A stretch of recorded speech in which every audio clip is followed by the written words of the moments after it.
जी, बहुत अच्छा था कराची।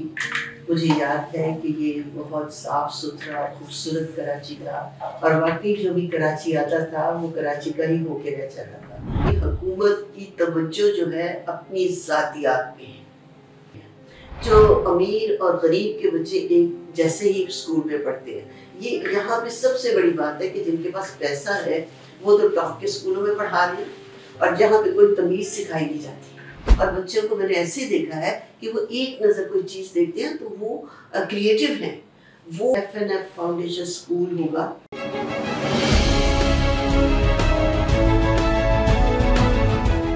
यहाँ पे मैं ज़िक्र करना चाहूँगा कि मेरे साथ जो मेहमान मौजूद हैं वो उनकी पैदाइश तो इस शहर की नहीं है, लेकिन वो शादी होने के बाद इस शहर से गुज़िश्ता 25 साल से वाबस्ता हुई। 25 साल इस शहर में रहीं और फिर अपने शौहर के इंतकाल के बाद अमेरिका मूव हो गई। अमेरिका में शिफ्ट होने के बाद भी उन्होंने कुछ सोचा तो इस शहर के बारे में सोचा, क्योंकि इस शहर में कुछ बात ही ऐसी है कि ये शहर हर एक को अपने जानिब अट्रैक्ट कर लेता है और उन्होंने वहाँ से बैठ कर के भी इस शहर की फलाह बहबूद के लिए, लोगों के मसाइल को कम करने के लिए बहुत सी खिदमत अंजाम दी।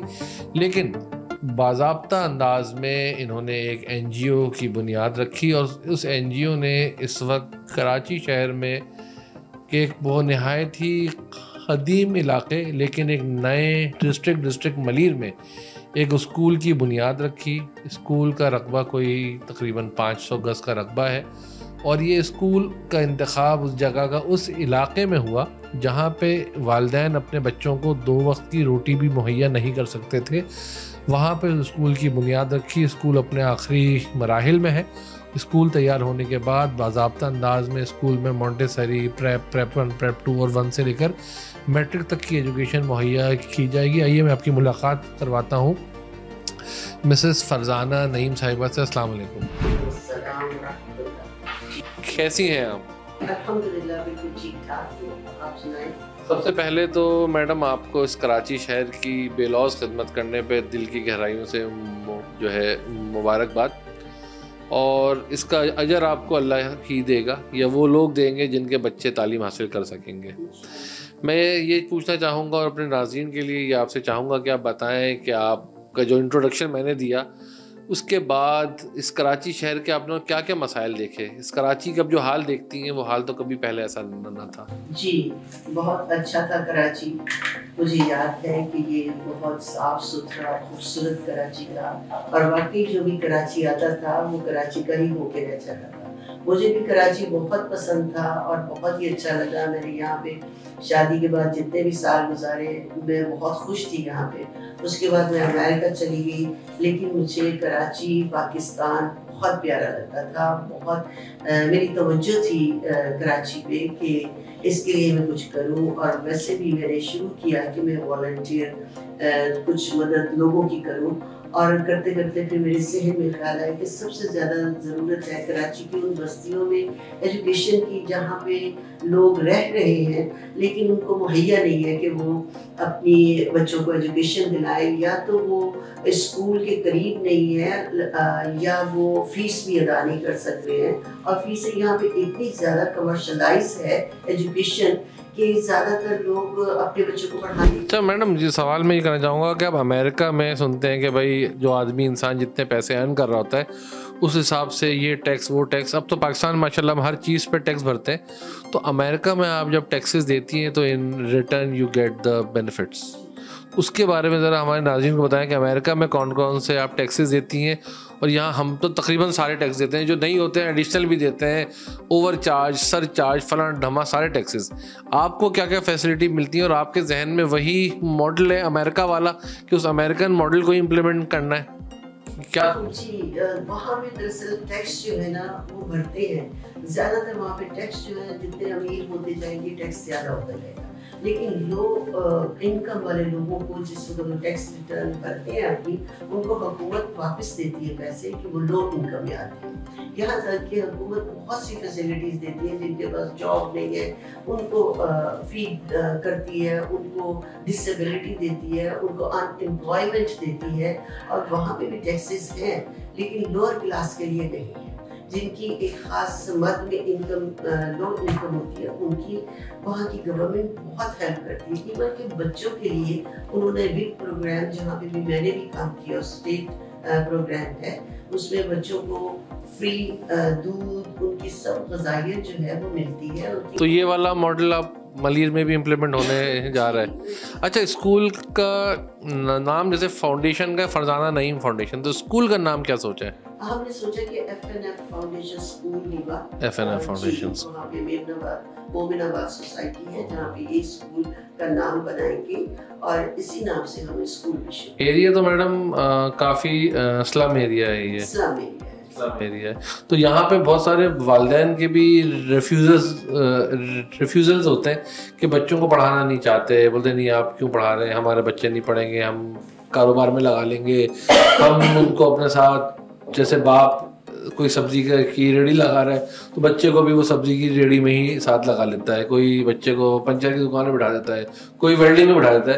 तो उन मसाइल को कैसे हैंडल कर रही होंगी? वहाँ के लोग जो है ना, वो इस काबिल है कि वो चाहते हैं कि उनके बच्चे पढ़े, लेकिन वो अफोर्ड नहीं कर सकते, उनके पास मीन्स नहीं है। अच्छा, ये बताएं कि बुनियादी जिम्मेदारी सेहत की, तालीम की, सफाई सुथराई की, पीने के पानी की, ये तो इंसान की बुनियादी ज़रूरियात हैं, पीने का पानी और सड़क, ये तो मिल नहीं रहा। तो ये हुकूमत की तरफ से, बीइंग एन NGO, हुकूमत से क्या अपील करना चाहेंगी? हुकूमत ने स्कूल बनते देखा, उम्मीद तो यही है कि इलाके के जो ज़िम्मेदारान होंगे, पुलिस वगैरह, रेवेन्यू डिपार्टमेंट, सब अपने पैसे लेने ज़रूर आए होंगे। किसी ने कभी मदद के लिए हाथ बढ़ाया पाकिस्तान में? मेरा नहीं ख्याल है कि अभी तक किसी ने मदद के लिए हाथ बढ़ाया है। वहाँ की जो रोड्स हैं वो भी बनी नहीं हुई, और मैं ये चाहूँगी कि जो हुकूमत है कम से कम वहाँ के लोगों के लिए रोड्स बना के और थोड़ा बहुत वहाँ पे उनको उनकी मदद करे कि वो पीने का पानी भी वहाँ पे नहीं मैसर है। वहाँ पे बिजली भी आपको मालूम है कि ऐसी जाती है कि नजर ही नहीं आती काफी घंटे तक। बिजली तो पूरे शहर का ये हाल है, उनका शहर का ये हाल है, लेकिन वहाँ की जो रोड्स है ना, वो आप यकीन करें कि पानी और खड्डों से भरी हुई है, वो बनी नहीं हुई है। सीवरेज भी हमने खुद डलवाया है। अब जब स्कूल शुरू किया था ना, वो पूरी पाइपलाइन हमने खुद डलवाई है आखिर रोड तक, लेकिन वहाँ पे कोई उसका पुरसाने तो ये सारा मामला जब होगा, इतना गंभीर मामला है, ये सब हमारा पाकिस्तान जब ऑडियंस आपका वेस्ट में देखेगा, यूरोप अमेरिका में देखेगा, तो बाइज़ हज़ीमत होगा, ये बड़ी शर्मिंदगी होगी कि पाकिस्तान जहाँ तो IMF के सामने अरबों खरबों रुपए लेट के कर्ज़े मांग रहा है, हमारे हुक्मरानों की अय्याशियाँ ख़त्म नहीं हो रही, पाकिस्तान पे जो हुकूमत करना चाहता है, जो बदलना चाहता है, उसको हुकूमत नहीं करने दी जाती। तो एक इन जनरल क्या मैसेज दे जाएंगी, इस सब की बड़ी वजह क्या है?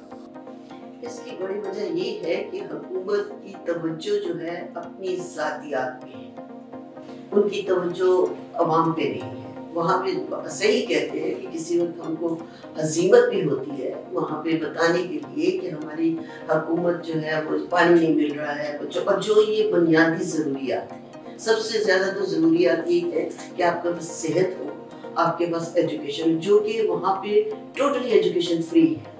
जो अमीर और गरीब के बच्चे एक जैसे ही स्कूल में पढ़ते हैं। ये यहाँ पे सबसे बड़ी बात है कि जिनके पास पैसा है वो तो टॉप के स्कूलों में पढ़ा रहे हैं, और जहाँ पे कोई तमीज़ सिखाई नहीं जाती, और जो गरीब लोग हैं उनके पास पैसा ही नहीं है। कि हालांकि आप देखें कि जो गरीब लोग हैं उनमें टैलेंट बहुत है, अगर आप देखना चाहें उनको बुलाएं। और बच्चों को मैंने ऐसे देखा है कि वो एक नज़र कोई चीज़ देखते हैं तो वो क्रिएटिव हैं, वो ज़हीन है, उनको अगर थोड़ी सी तवज्जो मिल जाए, जैसे मुखय्यर हजरात जो है आगे आए स्कूल एजुकेशन में। मेरा ख्याल है कि एजुकेशन वेरी इंपॉर्टेंट। जी नाज़रीन, ये मेरे साथ मोहतरमा फरजाना साहिबा थी, जहाँ पे मुखय्यर हजरात इस कराची शहर में लाखों करोड़ों रुपए रोज़ाना खाने पे इन्वेस्ट कर रहे हैं। जाहिर है कि खाना एक बुनियादी ज़रूरत है, हम खाना खिला सकते हैं, लेकिन ये कतई तौर पे मैं इसको जायज़ नहीं समझता कि आप किसी को सुबह दोपहर शाम बकरे का गोश्त खिलाएं, आप मूंग की दाल खिलाएं, रोटी खिलाएं, आप हल्का खाना खिलाएं। एक आदमी का पेट, हमारा पेट, ज़रूरी नहीं है कि हमेशा सुबह दिन और रात को हम बकरे का गोश्त खा के 1800 रुपये किलो गोश्त है, उसके बजाय अगर आप 200-300 रुपये की मूंग की दाल 1 किलो बनाएं तो ज़्यादा लोग खाना खाएंगे, और वो पैसा आप गलत जगह इन्वेस्ट करने के बजाय सही लोगों तक पहुंचाएं, और वो पैसे अगर एजुकेशन पे लग जाते हैं तो बहुत अच्छा होगा। देखें, जो काम हुकूमत को काम करना है, हुकूमत तो वो काम नहीं कर रही। अब जो काम आप लोगों की मदद से हो जाएगा, उससे ये होगा कि इस कराची शहर में की नस्लें आबाद होंगी, क्योंकि कराची है तो पाकिस्तान है। कराची शहर वो शहर है जो इस दुनिया में बहुत से मुल्कों से बड़ा शहर है। इस शहर में, कराची में, पाकिस्तान में के रहने वाली तमाम इकाइयों की भरपूर नुमाइंदगी है। यहाँ सिंधी भी उसकी तादाद में है, क्योंकि वो सिंध का शहरी है। पठान भाई भी हैं, अफ़गानी भी हैं, बलोच भी हैं, बंगाली भी हैं, आसामी भी हैं, बर्मी भी हैं, सराइकी कश्मीरी, यानी पाकिस्तान में जो है वो सब यहाँ मौजूद है। तो आइए, हम सब का पाकिस्तान है, हम सब का कराची है, हम सब मिल के कराची शहर को इस बर्बादी से निकालें और अपने बच्चों को मयारी मुफ्त तालीम दें कि बच्चा आगे चल के बेहतरीन इंसान बन सके। बहुत शुक्रिया।